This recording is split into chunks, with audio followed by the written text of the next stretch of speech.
Hi, my channel name fingers magic art. ఈరోజు నేను మీకు సింపుల్గా ఈ ఫిష్ ఎలా గీయాలో చూపిస్తాను. ఫస్ట్ మనం 3 గీసుకుని తర్వాత ఈ విధంగా బాడీ షేప్ గీసుకోవాలి. తర్వాత తోక, దాని కన్ను ఈ విధంగా గీసుకోవాలి. తర్వాత ఈ విధంగా బబుల్స్ గీసుకోవాలి. ఇప్పుడు ఈ విధంగా ఫిష్ యొక్క అవుట్లైన్ మొత్తం గీసుకోవాలి.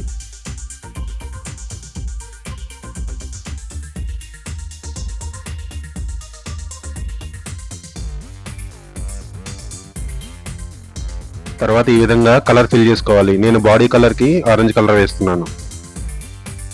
దాని మూతి, కన్నుకి ఈ విధంగా ఎల్లో కలర్ వేస్తున్నాను. తర్వాత దానికి తోకకి ఈ విధంగా బ్లూ కలర్ వేస్తున్నాను. ఈ విధంగా వాటర్ కలర్ బబుల్స్ కి గ్రే కలర్ ఫిల్ చేస్తున్నాను. నేను ఈ డ్రాయింగ్ కు వాడిన కలర్ స్కెచెస్, అవుట్లైన్ కు వాడిన పెన్ను, పెన్సిల్.